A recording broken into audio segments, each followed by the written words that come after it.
I'm not a frequent visitor to Walmart. I don't at all look down on those who have to shop there. It's not their fault that they can't afford a nicer supermarket.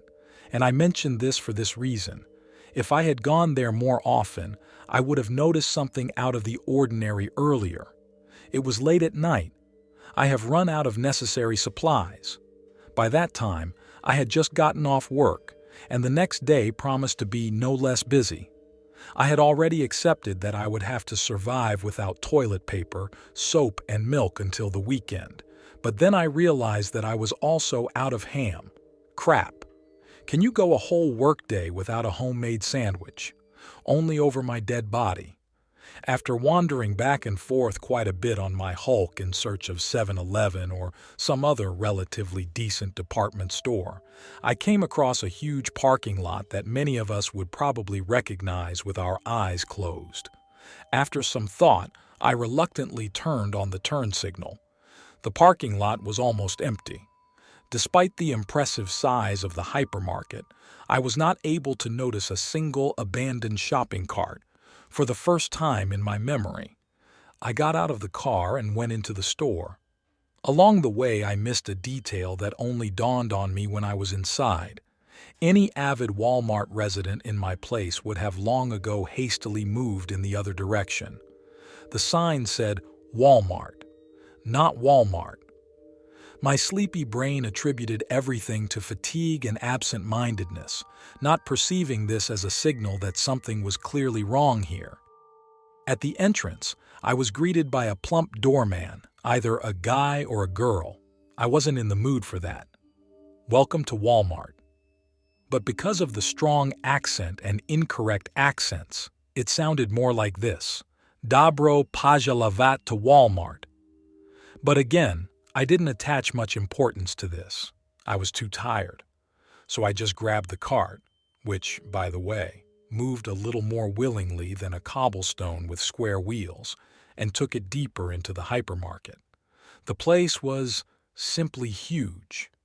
This was not my first visit to a large shopping center, but I swear to you, no matter how much I walked, this Walmart did not end.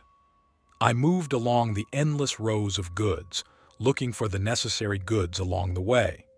The contents of the shelves looked like some kind of vinaigrette from all sorts of cheap rubbish, which also did not correspond to the inscriptions on the labels. Tool sets, toy packaging, electronics, disposable tableware, anything, but not what I needed. Another oddity made itself felt when I finally decided to inspect one random product. It was an ordinary-looking set of 5 pliers. However, as soon as I picked it up, it turned out that the package was empty, and the pliers behind the transparent plastic were just a picture. I thought, oh, well, yes, probably fake samples, a sort of method of dealing with thieves. You bring this pacifier to the cash register, and there they hand you the real packaging. But then, just in case, I checked one more product, a set of forks, the same. He picked up the bottle of bleach. Empty. I wasn't alone in the store. Several buyers walked back and forth uncertainly, apparently also lost. The elderly woman looked hopefully at my shirt and was about to say something, but I just shook my head, as if to say that I, too, was not aware of what was happening. Huge department stores like this usually have a ton of staff, right? Sales consultants, security guards, storekeepers. Without stopping, I rolled the cart forward, trying to find at least one of the employees. After, without exaggeration, 10 minutes, I still abandoned the cart in order to walk faster. And of course, not a single employee materialized anywhere within sight. I've heard of copycat stores before. China, for example, is full of fake Apple stores. They are so close to the original that even the employees don't know exactly who they work for. But I'm in America. Who would do something like that here? For what? Such people would probably have been immediately condemned from head to toe, and so quickly that they would hardly even have time to open the doors for the first time. By that point, I had almost given up. Suddenly, somewhere to the side, a silhouette flashed, in whose clothes I was able to discern branded Walmart clothes. He moved away, deeper into the inter-row corridor. "I'm sorry." I turned to the stranger, but he didn't slow down. I shouted, "I beg your pardon," and began to walk quickly. Somehow, magically, the distance between us did not decrease, despite the fact that the man walked at a rather leisurely pace. Then I ran. Ahead, in front of us, someone, turning his gaze in the other direction, was slowly pushing a stubborn cart. The officer I was following turned to another lane, intending to change route. The other side of the worker was exactly the same. I stood up in bewilderment. That customer with a basket, as soon as he saw the store employee walking away, rushed after him. So I just saw a man in Wallman art form. He turned 180. He had no face. The front of his body was identical to the back. In the place where the face should be, there is nothing, no features. Looking up at the ceiling, I realized with horror that I had no idea where I was. I was taken to the very depths of this place. There was not a single window in the supermarket, and the shopping rows now seemed even longer than when I first saw them. A shiver ran down my spine. "We need to look for doors." At first I just walked along the rows, and then it dawned on me. "You are an idiot. Look for a wall and stick to it until you come across the exit." Like 2 fingers, right? Not true. I found a wall and walked along it. Along the way, I made 5 right-angle turns. 5. And not a single door. I was overcome with horror. Okay, let's say it wasn't Walmart at all, but why couldn't I find a way out? On reflection, I came to the conclusion that they somehow disguised the main entrance, so that immediately after closing it disappeared from view. Exactly. Nobody looks back when entering a store. I continued to follow the wall, feeling its concrete surface. "Hey, is anybody here?" A trembling voice came towards me through shelves stuffed with counterfeit goods. I was hardly ready to trust anyone in that damn place, but I still decided to respond. "I'm here.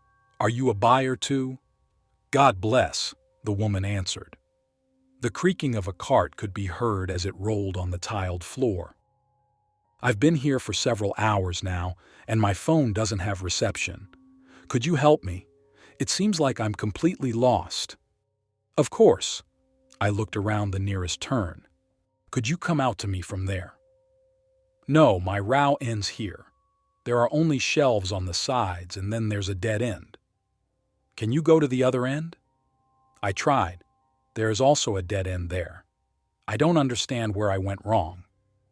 I hesitantly stepped back from the wall and walked between the rows, trying to guide the woman out of the maze with my voice. She constantly apologized for the fact that she had to disturb me because she got lost between 2 pines, and in general, her husband would have thought. She came to a fork. In front of me is a wall of shelves with aisles on either side, and there is no one in them. "Are you here?" I shouted. "Yes. Did you find anything?" "And you?" "No." In front of me is another shelf with the same riffraff as on the others. There were panicky notes in her voice. "I don't know how I got here. Maybe there's a passage here somewhere, but I didn't notice. Or maybe I wandered into some kind of staff room." "Maybe," I lied with a lump in my throat. "Listen, I'll look for the main entrance and call someone for help, okay?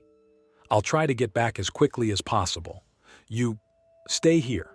Don't go anywhere if you don't see the exit, okay?" "I understand." The woman calmed down a little after hearing the comforting lie. In fact, I had no idea where I needed to go or what to do, but she had no business knowing that. I returned to the wall and continued on my way, aggressively throwing away the contents of the display cases with pacifiers that I periodically came across in search of a secret door. Eventually, I started running. My main hope was to find at least some kind of landmark, but there were no cash registers, no refrigerators with food, nothing that would indicate the proximity of the exit. The building resembled a sealed cube filled with rubbish. I ran in circles, and all in vain. And then, for the first time in all my time, luck turned up. I found a doorman. From a distance, it looked like a person. If, as you pass by, you look at it out of the corner of your eye, you may not notice the trick at all. But if you look closely, it becomes obvious. The shapeless bulges on his head only vaguely resembled his face. You know, like pictures made of thousands of colorful dots. From a distance you can see something specific on them, but up close it's just a complete meaningless mess. The doorman hobbled from side to side as if he didn't know how to walk. And I mean this in all seriousness. He twisted his feet in a strange way and contorted his body with every step, as if, for the first time in his life, he stood on two legs. I snuck up behind him and grabbed him by the collar of his shirt. He blinked. It looked so strange. Instead of eyes, his face had a series of small protrusions that cast shadows that, from a distance, looked like eyes. I was a little taken aback by surprise and let go of my collar. "Where is the exit?" I asked. The creature trembled. "Where is the door?" I pushed him.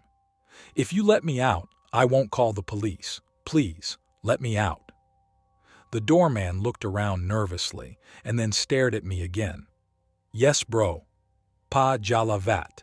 V. Wall. March." The situation seemed hopeless to me. It became clear that, like her faceless colleague, this creature exists only for one single purpose. Trying to talk to her is like hitting a wall. At that moment, I lost my mind for a moment. Hunger, fatigue, and fear made themselves felt.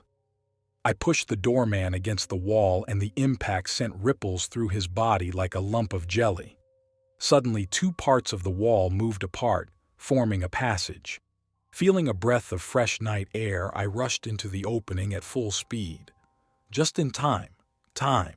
Just after opening, the doors began to close again, and very quickly. After this whole story, I had a bruise near my elbow that didn't go away for several days.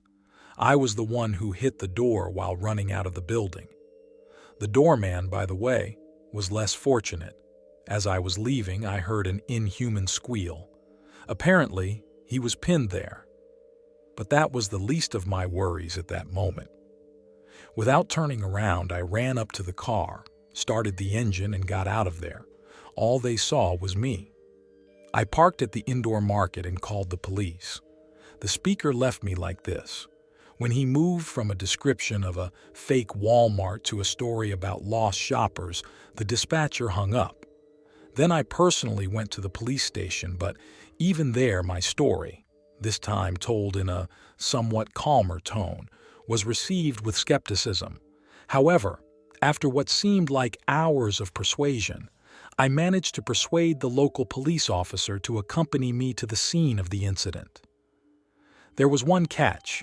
I stumbled upon that place completely by accident, and running away in a panic, I didn't think ahead. Therefore, of course, I didn't remember the way back. I had to admit to the policeman that I had forgotten the directions, to which he advised me to return to the station and write a statement. I let him go and went home. I was crushed by guilt. All these customers, I left them there. I wanted to believe that they would hold out at least until the morning. The next day I took time off from work, supposedly due to illness, and began driving around the city looking for Walmart. I visited all the shopping centers, supermarkets, department stores, and markets. Everything that even remotely looked like that terrible place. Finally, I found the pastry shop that I remembered from last night, and then I was able to find my bearings. And here in front of me is the same parking lot where the same cars were parked. The building was empty. No sign, no product shelves, nothing. From that day on, I continued searching every chance I got, but I never found a single Walmart.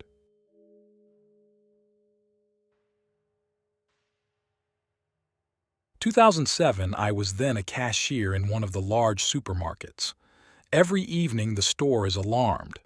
The video surveillance system is one of those where the recording is triggered by movement. That is, it stops in the evening when the back door is closed and resumes in the morning when the door opens. And that morning the guard called me to look at the recording, to consult, so to speak. Usually no one is allowed into the cells, only occasionally the authorities. He says the camera turned on for half an hour at night. The alarm did not go off. The other cameras did not record anything. The doors were closed and locked as expected all night. And he will not understand in any way what is so strange on one of the cameras. Well, I'm watching. At about 1:30 the camera started recording. At first, usually everything. An empty corridor, pallets with goods along the walls. The camera records in complete darkness, so the image is not very good. And then something appears. And this something is moving. Not much, barely, but quite noticeable. It's day outside, but it's scary and crazy. We understand that in the presence of a person, all the cameras would have worked, and not just one, and the alarm system was silent. The camera is right up to the ceiling, meaning a person must be about 3 meters tall to get into the frame like that. The cameras don't work on insects. We look, and we can't say a word to each other. I just muttered, "Well, thank you. Now I won't fall asleep at home, nor will I appear in that corridor alone," and got ready to leave when, wait, that's not all. I look further, and I watch how the veil floats slowly and confidently right down the corridor. Well, imagine a person wrapped in a translucent veil but without a person inside, floats for 2 to 3 seconds, then disappears. After some more time in the same place, in the corridor but low, at a meter level, something in the form of haze, a clot of fog, or something, floats by. A couple of seconds, and again only that dark, trembling silhouette, which after a couple of minutes also disappeared. The camera turned off, and in the next frame the employees enter the store in the morning. This video was shown to many people. Everyone was just silent. No one could explain what it was. 12 years have passed, and what it was is still unclear.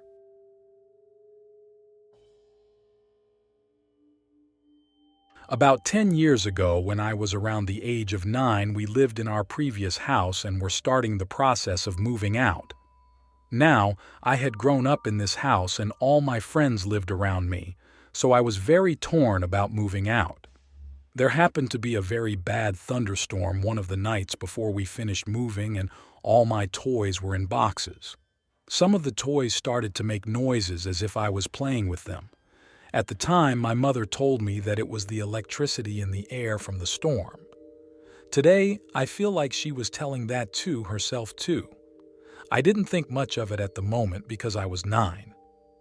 As we were getting ready to leave, my sister had always had imaginary friends. For a girl who was 5, that seemed pretty normal, I suppose. The problem was that she would go to bed earlier than me, and when I would stay up late to watch Adult Swim, I would always feel like someone was looking at me from the hallway where her room was. This had always been going on, but it only grew as we prepared to leave.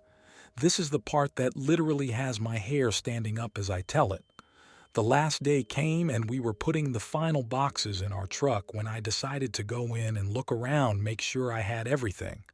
When I was in the basement, where I played N64 and basically lived, I felt a very sad feeling come over me, like I was leaving my life behind to move somewhere really far away. I became emotional, so I quickly rubbed my eyes since I didn't want anyone to see a young man crying. I then, for whatever reason, said goodbye to the house as if it was living. The very moment I said goodbye, I heard a very childlike voice reply, "See you later." I stood frozen. When I turned, a red ball was laying on the floor that I did not remember being there. I sprinted out of that house and got in the car. My mom asked what was going on. I replied, "There is a ball inside in the basement. Leave it there." Years later, everyone in my family had told me they saw the same red ball after they felt the need to say goodbye. Only me and my sister heard the reply. My mom and dad only saw the ball. I don't really believe in ghosts, but whatever that was, I'm terrified of that house now.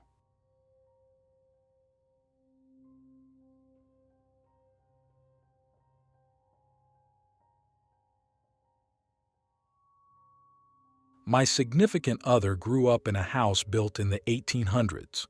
All his life he had a hinky feeling about the coal cellar, a tiny little room off of the furnace room.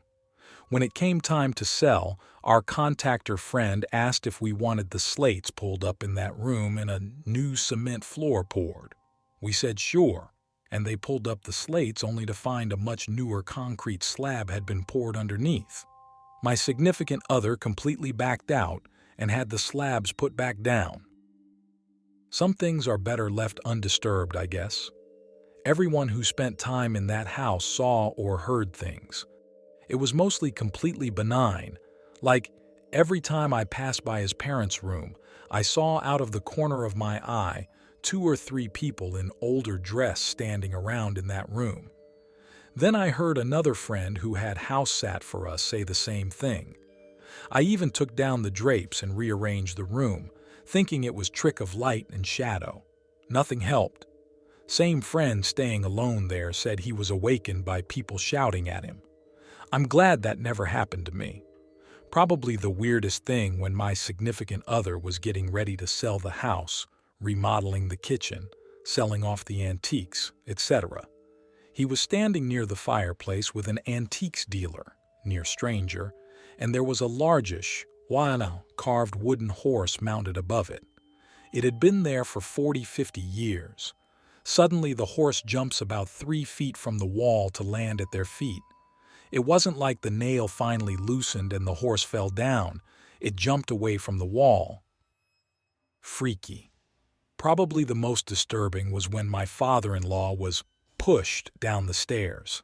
The basement was creepy enough, a warren of rooms ranging from the furnace room, the coal cellar, what must have been the wine cellar, etc. But that's where my father-in-law had his workshop set up. The stairs were steep and a bit treacherous. My significant other and I were living elsewhere, as was my father-in-law, but he still used the workshop on occasion. As he claims, one night he was going down the stairs and felt a hand on his back, push him down the stairs. He broke his leg, which took over 6 months to heal. I might discount this if this was someone inclined to woo, but my father-in-law was an atheist and a scientist.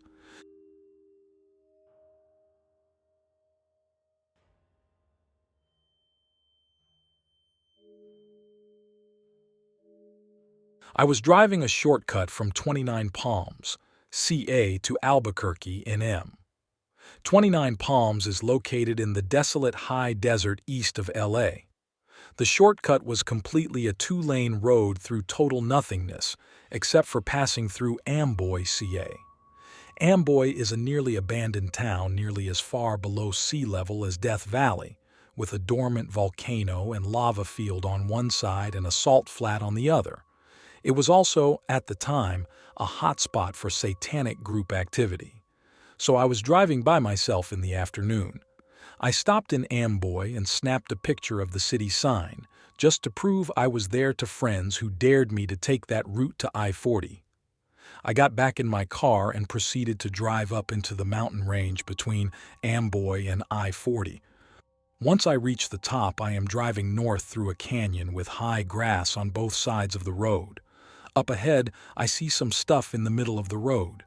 As I approach, I slow down to see a red Pontiac Fiero stopped sideways across both lanes, a suitcase open with clothes scattered everywhere and 2 bodies laying face down in the road, a man and a woman.